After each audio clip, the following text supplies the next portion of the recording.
이 시간 하나님의 말씀을 공독하겠습니다. 말라기 4장 2절에서 6절입니다.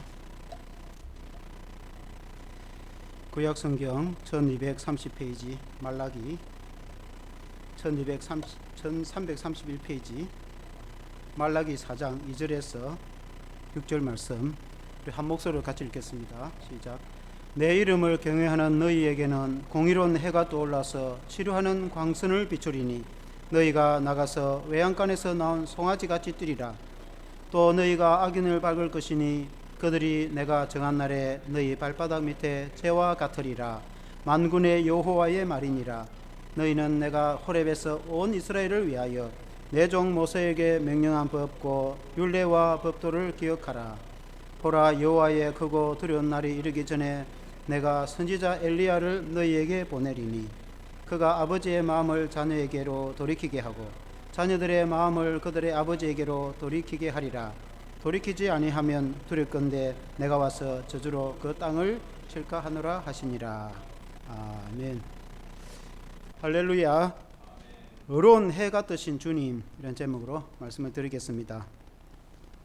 우리가 얼마 전에 성탄절을 보냈는데 이 말씀은 그 주님의 오실 메시아에 대한 예언의 말씀이라고 보겠습니다. 예수님이 오셔서 이 실제로 이 말씀이 이루어졌는데, 이 말라기 선지자는 기원전 BC 한 400년 전에 활동했던 선지자입니다.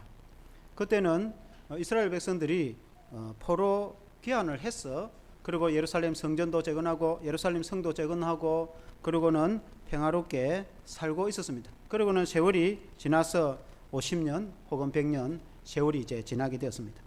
그토록 그 포로 생활에 힘들고 그 고난의 세월을 보내어서 그 한많은 이 세월을 보내고 고토로 돌아와서 이제는 믿음이 회복되어서 큰 신앙부흥 운동을 일으키고 하나님의 성전을 재건하고 예루살렘을 성을 짓던 그 뜨거운 열정도 세월이 지나감으로 다 시들어지고 나태해지고 신앙생활도 적당히 하고 그냥 적당하게 지내는 그런 시대가 되었는데, 그때가 말라기 선지자가 활동하던 시대였다. 그래서 말라기 선지자가 여러분 신앙을 회복시키기 바랍니다. 그렇게 하나님께 믿음 생활하면 안 됩니다. 그래서 이전에 우리와 우리 선조들이 했던 것처럼 그 뜨거운 열정으로 다시 한번 믿음을 회복하고 하나님의 말씀으로 돌아갑시다. 이렇게 수없이 외치면서 그러나 메시아 우리의 구원자가 오면 온전히 회복시켜 주실 것입니다. 우리가 메시아를 대망하면서 믿음으로 신앙을 지킵시다 라는 이제 말씀이 이 말라기의 말씀이거든요. 4장 2절 말씀에 보면은 내 이름을 경외하는 너희에게는 공의로운 해가 떠올라서 치료하는 광선을 비추리니 너희가 나가서 외양간에서 나온 송아지같이 되리라 는 말씀으로 메시아가 오면 이렇게 될 것이다 이렇게 말씀했습니다. 오늘 이 말씀으로 은혜를 받기를 원합니다. 첫째는 주님은 치료하는 광선을 비출 것입니다. 우리 주님은 치료하는 광선을 비춘다고 했습니다. 방금 읽은 말라기 4장 2절 말씀을 한 번 더 같이 한 목소리로 한번 읽어보겠습니다. 4장 2절 말씀 시작. 내 이름을 경외하는 너희에게는 공의로운 해가 떠올라서 치료하는 광선을 비추리니 너희가 나가서 외양간에서 나온 송아지같이 뛰리라. 여기서 보면은 내 이름을 경외하는 너희에게는, 이 말씀이 참 저는 얼마나 귀한지 모르겠어요. 하나님의 이름을 경외하는 너희, 오늘 말하면 우리 성도가 아니겠습니까? 하나님을 경외한다는 것은 공경하고 두려워한다는 뜻. 하나님을 존경하고 하나님을 사랑하고 하나님을 두려워할 줄 아는 신실한 믿음이 있는 성도, 그런 성도를 하나님을 경외하는 자다. 그런데 이 말라기 선지자가 하나님의 말씀을 외칠 그 시대에 많은 경우에 사람들이 하나님을 경외하지 않았습니다. 그들이 어떤 경우에 주의 백성임에도 불구하고 하나님을 경외하는 마음이 없었어요.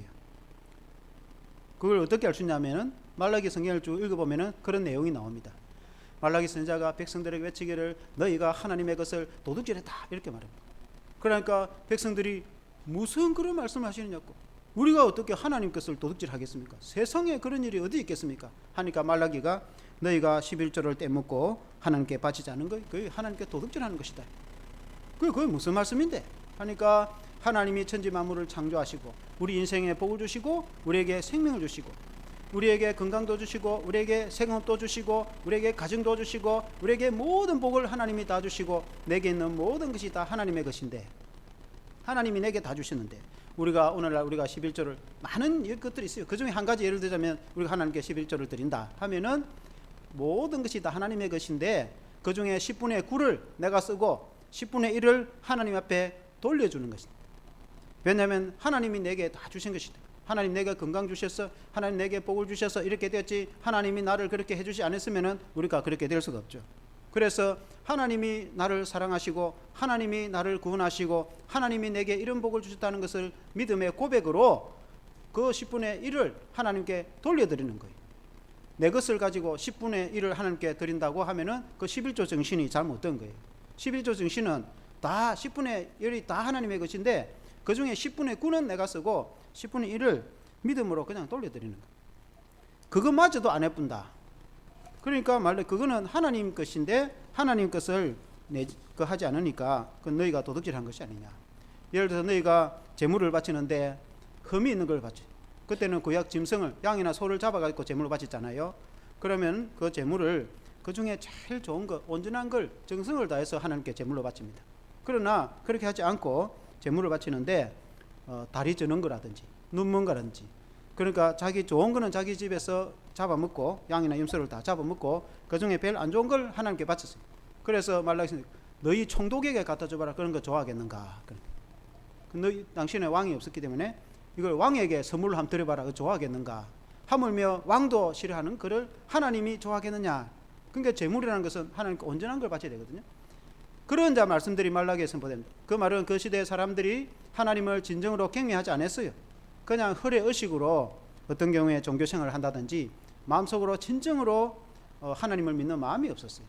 그래서 너희는 그렇지 않다.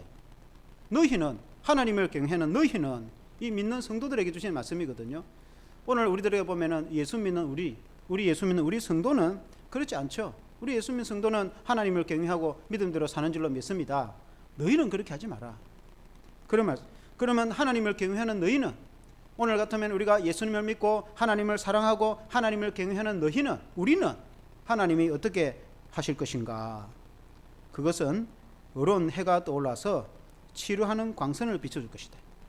어려운 해가 떠오른다는 것은 동쪽에 해가 떠오르지 않습니까?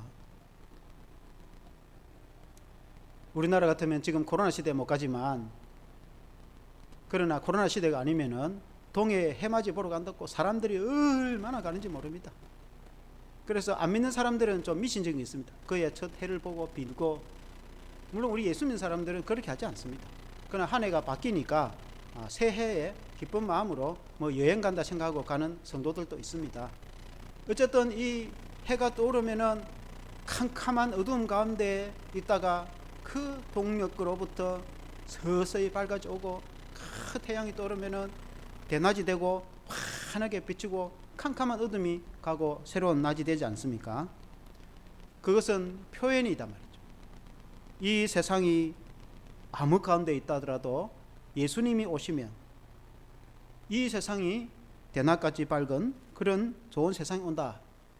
그런 말이 아니겠습니까?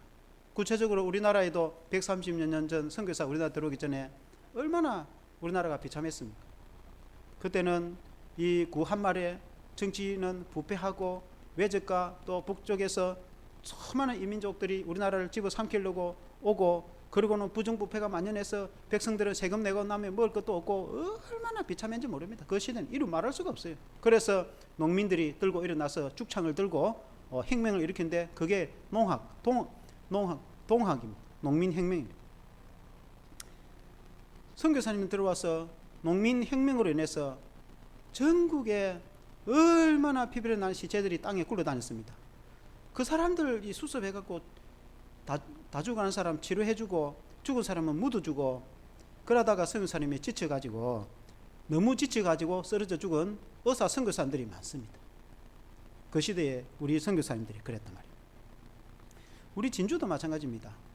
진주에 130년 전에 사진 여러분 본 적이 모르지만 사진이 생생하게 있습니다. 거의 초가집에 그야말로 아주 이루 비천하게 이루 말할 수가 없어요.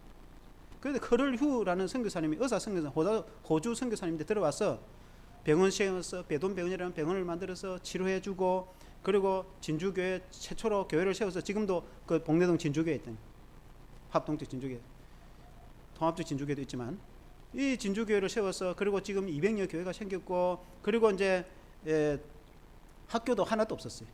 시원 학교를 비롯해서 많은 학교를 세워서 가르쳤습니다. 선교사님 들어와서 이렇게 사회가 변하기 시작했어. 우리나라가 또 우리 국민들이 힘써서 땀 흘려 일하고, 우리 기독교인들이 기도하고, 이만큼 발전해서 세계 경제 9위 정도 되는 나라로 성장한 거 아니겠습니까? 사회가 그런 것처럼 개인도 예수님을 알기 전에는 우리의 영혼이 캄캄한 어두운 또는 또 제약 가운데 살더라도 예수님을 내 마음속에 모시면은 내 마음이 얼마나 밝아지고 영혼이 맑아지고 마음에 평안이 생기고 기쁨이 생기고 즐거움이 생기고, 이것은 사람이 내게 줄 수 없고 물질로도 줄 수 없고 근세나 이 세상에 어떤 것도 우리에게 줄 수 없는 하나님의 성령의 은혜, 기쁨과 즐거움이 생기는데, 그것은 내가 예수님을 믿을 때 주어지는 것입니다. 지금도 마찬가지고, 여러분, 우리가 성탄절을 지나고 나서 예수님이 오신 것은 예수님이 본체 하나님이신 그분이 사람이 되어주셔서 낮아져 오시고, 그리고 마국간에서 태어나시고 마을 구유에 누이시기까지, 마을 죽통에 누이시기까지 이렇게 낮아져 오신 것은 우리를 죄에서 구원하시는 것 아니겠습니까? 결국은 십자가에 죽으셔서 그 우리의 모든 죄를 다 용서해 주시고 우리를 구원해 주신 주님, 그 주님을 우리가 믿는 거 아니겠습니까? 그 주님은 임마누엘이라 하셨고 지금도 살아 계시고 지금도 우리와 함께 하시는 임마누엘이 되시는 줄로 믿습니다. 그 주님을 맞이하고 그 주님을 영접한 사람은 치료하는 광신이 있어서 비추어서 회복이 되는데 외양간에서 난 송아지같이 뛸 것이다. 이전에는 일어나지도 못하고 다리가 부러져서 일어나지도 못하는 그런 송아지였다고 한다면은 치료를 받아갖고 회복이 돼가지고 송아지가 마당에 그야말로 뛰어다니고 즐겁게, 송아지가 얼마나 즐겁게 뜁니까? 그렇게 뛰는 것처럼 너희가 뛸 것이다. 기쁨으로 뛸 것이다.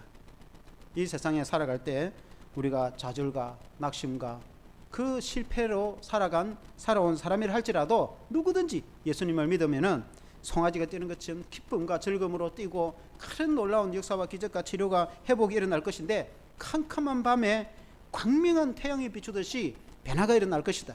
누구든지 어느 민족이든지 예수 그리스도를 믿으면 그렇게 되는 것입니다. 아멘. 이 메시아가 오면 그렇게 될 것이다. 어느 국가 어느 개인에게도 메시아가 오면은 이렇게 회복이 될 것이다. 이스라엘 민족도 마찬가지입니다. 이스라엘 민족 그 이전에 그들이 죄로 인해서 실패하고 낙심하고 이 민족에 끌려가서 포로로 비참한 노예 생활을 70년간이나 하고 그렇게 돌아와서 부흥운동을 일으켰지만 세월이 지남으로 나태하고 하나님을 잘 섬기지도 않고 부패하고 타락하고 그 선지자가 외치고 그런 시대에, 그러나 궁극적으로는 메시아 그리스도가 오면은 이 나라를 회복시켜 주실 것이다. 세계를 회복시켜 주실 것이다. 여러분, 주님의 오신 성탄이 얼마나 위대한지 여러분 감이 잡힙니까? 우리가 상상을 다 할 수 없는 그런 사건인 줄로 믿습니다. 이것을 사회적으로 표현하면 이렇습니다. 3절에 보면은 또 너희가 악인을 밟을 것이니 그들이 내가 정한 날에 너희 발바닥 밑에 재와 같으리라. 만군의 여호와의 말이니라. 이스라엘 백성들이 얼마나 비참하게 그들이 포로로 끌려가서 노예 생활을 하고 70년간 고난을 당하고, 그야말로 시드기어는 마지막 왕은 두 눈이 뽑혀서 쇠사슬에 묶여서 끌려가고, 그 눈앞에 눈이 뽑히기 전에 왕자들은 처형을 다 죽임을 당하고 자신은 두 눈이 뽑혀서 포로로 끌려갔고, 그리고 귀족들은 다 포로로 끌려가는 비참한 그런 민족이었지만은, 그러나 하나님이 회복시켜 주시면은 모든 적들을 발바닥 재와 같이 밟게 될 것이다. 전쟁을 한다면은 완전히 적군을 썰어서 다 태워, 용광로 불로 태워 지푸라기를 태우듯이 태워가지고 재를 만들어서 발로 밟을 것이다. 여러분, 비교가 여러분 됩니까?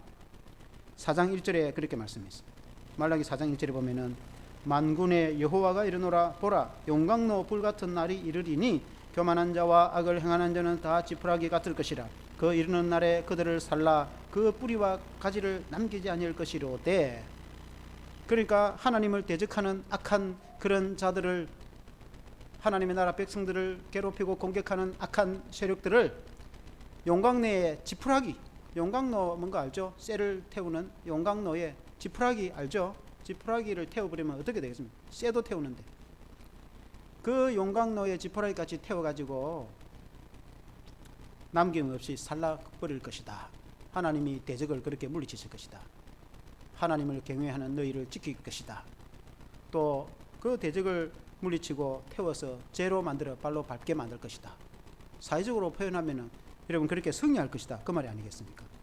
영적으로 표현하자면은 우리가 마귀의 노예가 되고 죄로 인해서 이 세상에서 비참하게 살더라도 내가 예수님을 믿으면은 오늘 우리가 성찬식 한 것처럼 예수님의 피가 내 죄를 깨끗하게 해주시고 내가 새롭게 되고 변화가 되면 거룩한 왕같은 제사장이 되었어.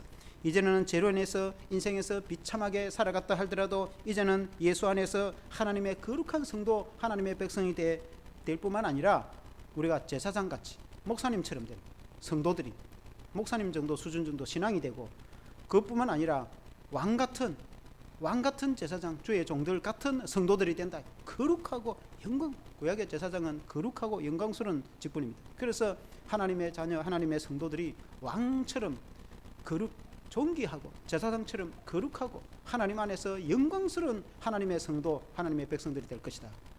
누가 그렇게 되겠냐? 메시아를 보낼 것인데 400년 뒤에 말라기가 외치고 나서 400년 뒤에 메시아가 예수님이 오시지 않습니까? 그리고는 실제로 우리 예수님이 그렇게 만들었지 않습니까? 누구든지 예수님을 영접하고 믿으면 그 사람이 변화가 되어서 왕같은 제사장이 되고 거룩한 성도가 되는 줄로 믿습니다. 하나님을 경외하는 너희에게 치료하는 광선을 받을 것이다. 이 광선은 원래 뜻은 날개입니다. 광선으로 빛을 비추는다는 의미도 되고 날개를 펴서 너희들을 보호할 것이다. 회복시킬 것이다. 치료할 것이다. 우리 예수님은 실제로 육신의 질병도 치료해 주셨어요. 우리 영적으로 우리 주님이 우리를 회복시키시고 새 사람이 되게 하시는 것을 여러분 믿으시기를 바랍니다. 우리 예수님은 그런 분입니다. 아멘. 그 예수님을 잘 믿으시길 바랍니다. 두 번째는 주의 앞에 엘리야 같은 선지자를 보내리라. 그렇게 말하게 말씀하고 있습니다. 주님이 메시아가 오기 그 앞에 엘리야 같은 선지자를 보낼 것이다.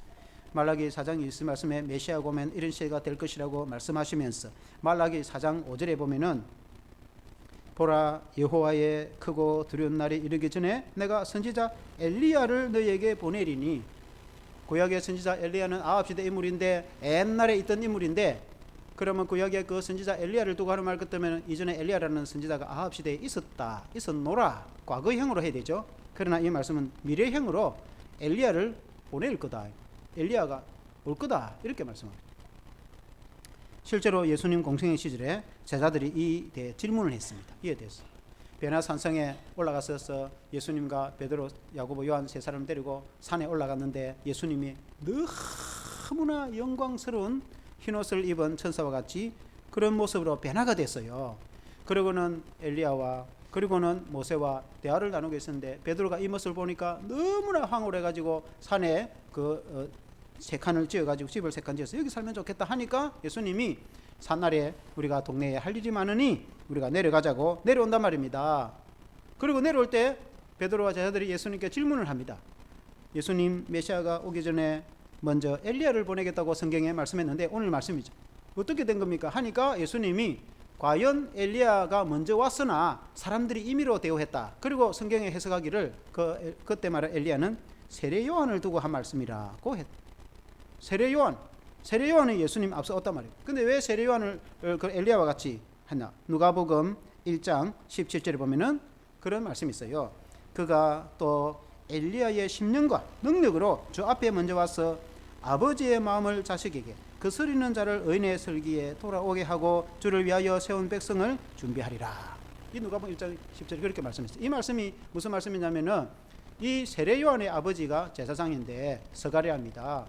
그 윤번을 따라서 제비를 뽑아서 성전에 가서 분향을 하는데 성전에는 향을 피우는 하나님께 피우는 그 향을 피우는 단이 있단 말입니다. 그 향단 옆에 누가복음에는 가브리엘 천사가 나타나가지고 스가랴 보고 하는 말이 너가 아들을 낳을 것이다.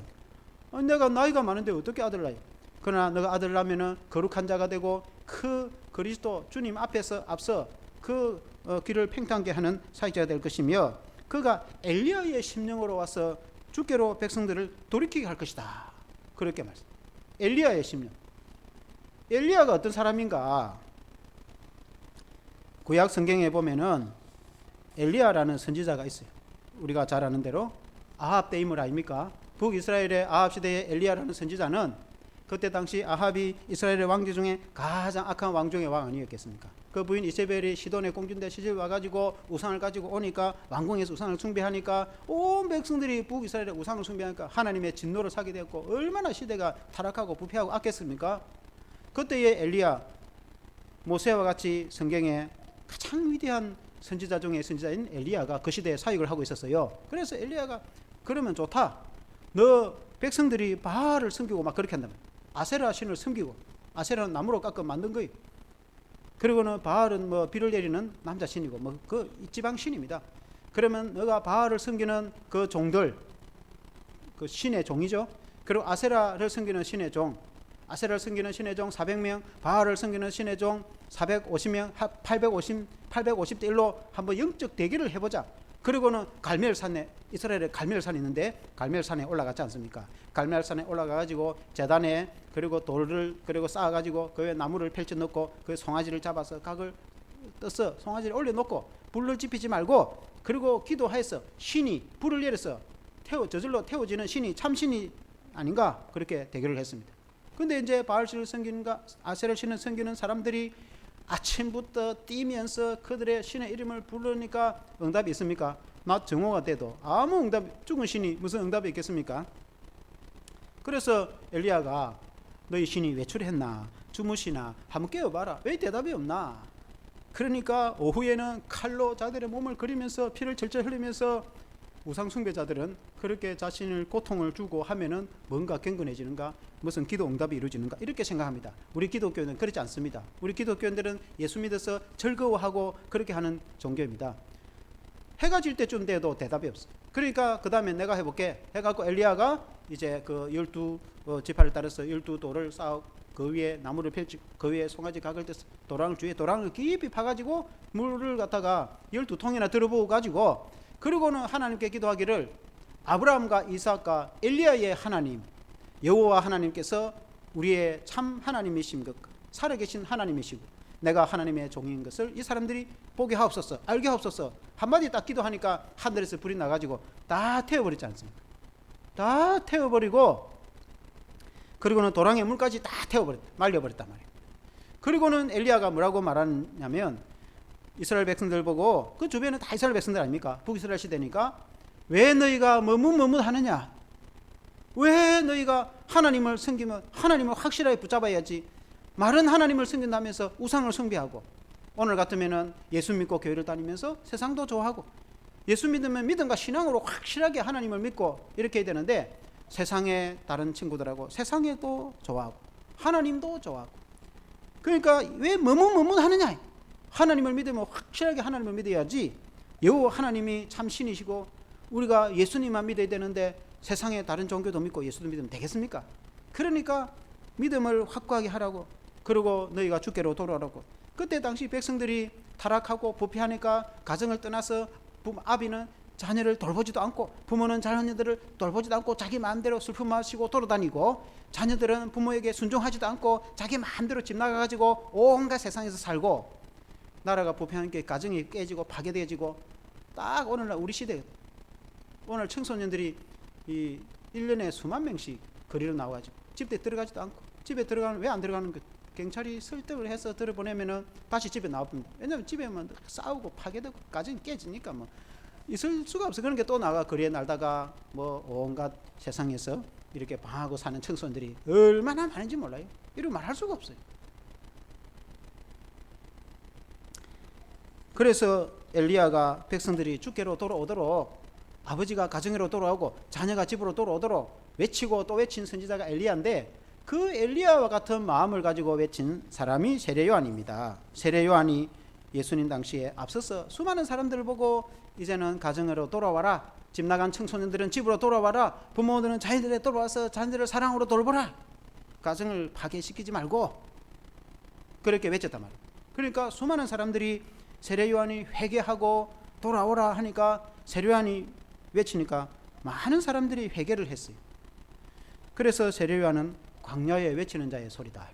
광야에 사람도 없는 들판에서 외치는데 수많은 사람들이 세례요한에게 왔어. 그래서 세례요한이 너희들이 죄를 회개하라고, 독사의 자식들아 회개하라, 이렇게. 사람들이 얼마나 죄가 많았으면. 그래도 세례요한이 그렇게도 기분 좋게 생각했어. 왜냐하면 자기들이 죄가 너무 컸기 때문에. 회개하라, 그걸 다 회개했습니다.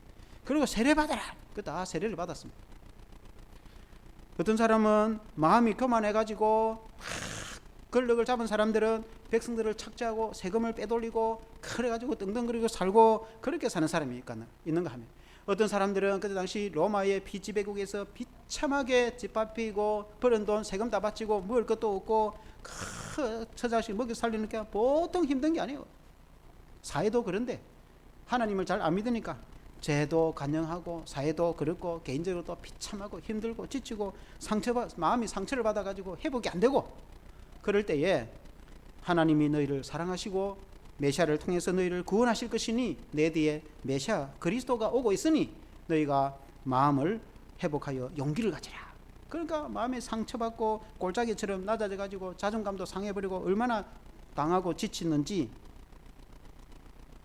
그 인생의 용기를 잃은 그 사람들이 세례요한의 말을 듣고 심령이 회복이 되어서 마음이 평안하게 되어지고, 교만한 사람들은 회개하라고 하니까 마음이 깎여서 겸손해져 가지고 평탄해지고, 그래서 마치 왕의 대로처럼 왕이 마차를 타고 달리면 땅이 평평해야 달릴 거 아닙니까?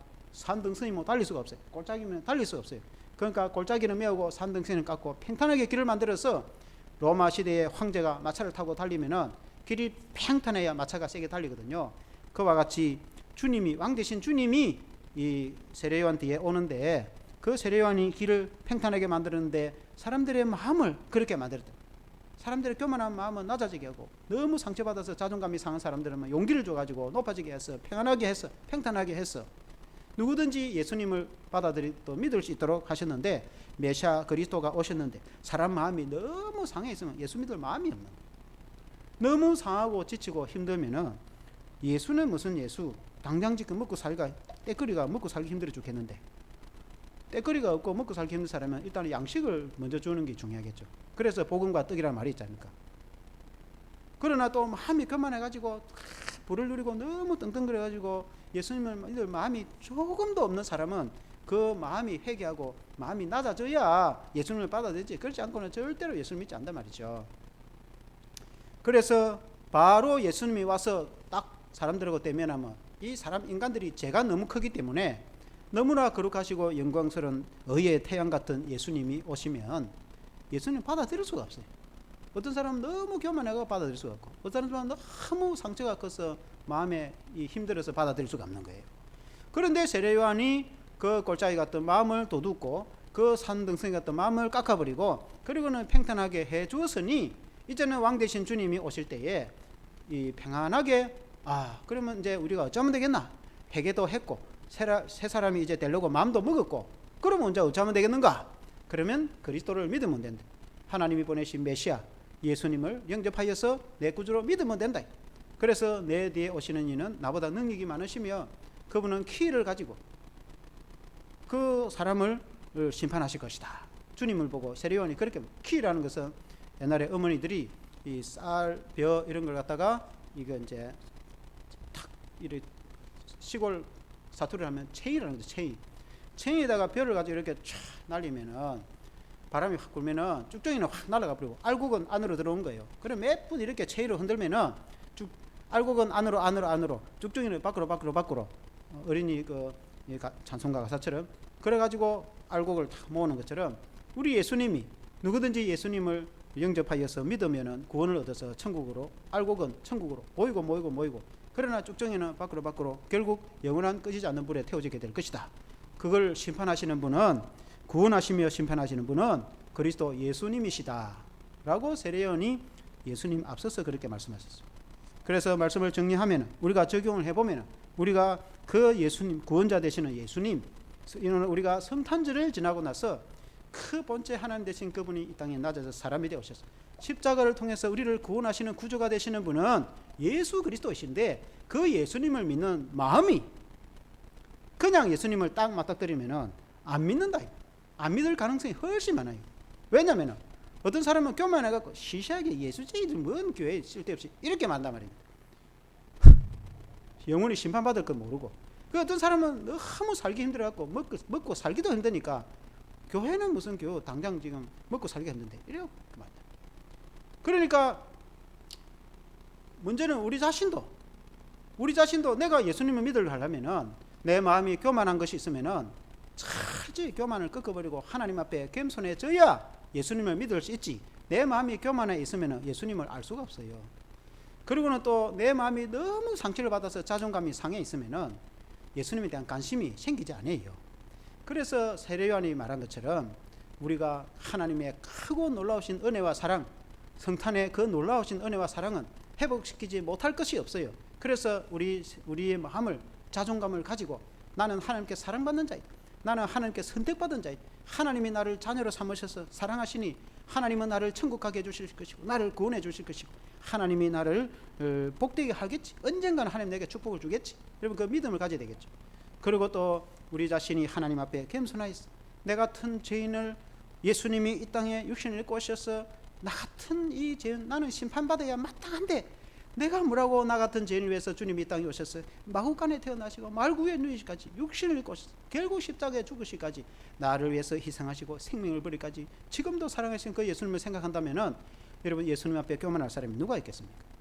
그래서 우리가 겸손하고 또 어느 정도 자존감 있고 그래서 마음이 평탄하고 평안해져 가지고 그 예수님을 제대로 믿었어, 예수님을 구주로 영접하였어, 내가 예수님을 제대로 알고 믿고 살아가면은 우리에게는 치료하는 광신이 우리에게 비추게 될 것이고 주의 날개 아래서 우리가 보호받게 될 것이고 주님이 우리를 치료하여 회복시켜 주시면 영광스러운 하나님의 자녀로 회복시켜 주셔서 마치 외양간에서 송아지가 뛰는 것처럼, 송아지가 즐겁게 뛰는 것처럼 우리가 예수님을 믿을 때, 예수님이 내 안에 계실 때, 주님과 동행할 때 우리의 인생은 큰 마음에 즐겁고 평안이 넘치는 그런 믿음 생활이 되는 줄로 믿습니다. 이 성탄절을 맞아서 우리가 새해는 한번 그런 은혜로 출발하는 저와 여러분 되시기를 주 이름으로 축원합니다. 기도하겠습니다. 주님이시여, 우리 주님께서 이 땅에 낮아져 오셔서 육신을 입으시고 결국은 살찌으시고 피 흘려 주셔서 죽으시기까지 주님이 희생하신 것은 나를 사랑하사 나를 위하여 자기 몸을 버리신 하나님의 아들 우리 주 예수 그리스도의 은혜와 사랑이 아니겠습니까? 하나님, 우리가 무엇이간데 이처럼 사랑해 주시고 성경에 보면은 창세전에 우리를 미리 선택하셔서 때가 되어서 예수님을 믿게 하고 하나님의 자녀로, 우리가 하나님을 알기도 전에 하나님이 나를 먼저 사랑하시고 부모가 나를 사랑한 것처럼 하나님이 나를 먼저 사랑하시고 나를 불러주시니 하나님의 자녀로 불러주시니 얼마나 감사한지. 우리가 주님 앞에 자랑할 것은 아무것도 없습니다. 그러나 하나님의 은혜는 크고 놀랍습니다. 말라기 4장에 말씀한 같이 메시아가 이 땅에 오셔서 외양간에서 뛰는 송아지같이 즐겁게 하며 치료하는 광선을 비추는데 의로운 해가 떠올라서 그 햇빛을 밝게 비추시고 따뜻하게 해주신 같이 주님이 우리에게 찾아오시면 우리가 우리의 영혼이 햇빛과 같이 광명에 거하게 될 것이고 밝은 가운데 거하게 될 것이고 기쁨으로 충만하게 될 줄로 믿습니다. 이 사회와 국가가 주님을 존귀하게 여기고 섬기는 사람이 많으면 이 사회가 광명하게 될 것이고 부강한 나라가 될 줄로 믿습니다. 하나님 아버지, 그러므로 우리도 이 성탄절을 지나고 나서 우리가 예수님을 믿되 제대로 믿어서 우리 자신의 그 겸손하고 온유한 마음으로 너희는, 내 이름을 경외하는 너희에게는, 우리 주님 우리에게 이렇게 말씀한처럼 우리가 하나님을 경외하는 우리에게는 하나님이 이렇게 하나님의 치료하는 광선을 비추시려 하였으니 오늘 이 시간에도 우리에게 이런 은혜가 임하게 하옵소서. 하나님이여, 또한 또 지난 세월을 우리가 또 반성하고 새해에는 우리가 정말 주님의 성도로서 힘차게 출발하는 믿음의 성도, 주의 백성들이 다 되게 하여 주시옵소서. 예수님 이름으로 기도합니다. 아멘.